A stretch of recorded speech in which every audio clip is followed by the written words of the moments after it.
পশ্চিম মেদিনীপুরে বন্যার পরিস্থিতি পরিদর্শনে এলেন রাজ্যের মন্ত্রী মানস ভূঁইয়া নেতৃত্বে রাজ্য সরকারের একটি উচ্চ পর্যায়ের প্রতিনিধি দল। সঙ্গে ছিলেন মন্ত্রী শ্রীকান্ত মাহাতো, বিধায়ক সুজয় হাজরা, বিধায়ক উত্তরা সিং হাজরা এবং রাজ্য সরকারের বিভিন্ন দফতরের সচিব সহ অন্যান্য বিশিষ্ট ব্যক্তিরা। গড়বেতা ও হুমগড়ের বন্যা কবলিত এলাকায় ব্রাহ্মণ গ্রামে এসে তারা দুর্গত মানুষদের কিছু ত্রাণ সামগ্রীও বিতরণ করেন। তারপর সেখান থেকে বেরিয়ে আগরবাদ উচ্চ বিদ্যালয়ে ত্রাণ শিবিরও পরিদর্শন করেন, নিজের হাতে খাবার পরিবেশন করেন এবং বন্যা দুর্গত মানুষদের পাশে থাকার আশ্বাস দিয়ে ত্রাণ সামগ্রী তুলে দেন।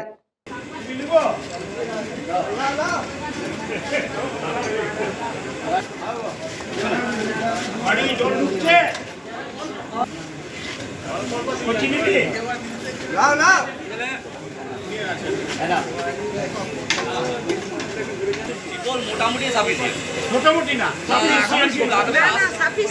সাফিসিয়েন্ট মোটামুটি নয়।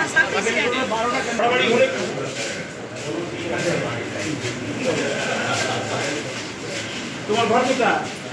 নাতনের কোনখানে? আপনার বাড়ি কোথা? না চলো কি হচ্ছে কিছু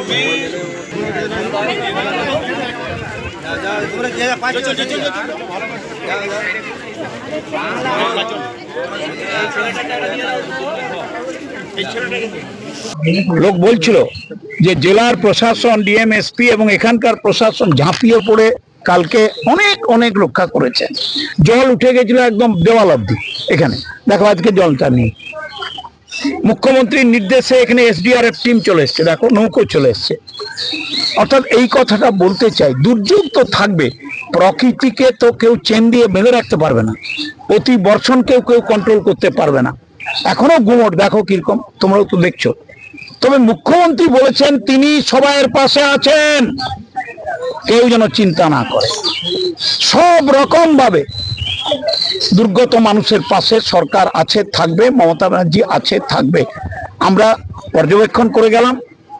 সিনিয়র মোস্ট সচিবরা এসছেন তার নির্দেশে, 4 জন সচিব এসছেন। ভাবুন, ডিএমএসপি কন্টিনিউয়াস লেগে আছেন, আর এখানকার এমএলএ। সুকুমার সেনাপতি রিপোর্ট, নিউজ বঙ্গ টাইম।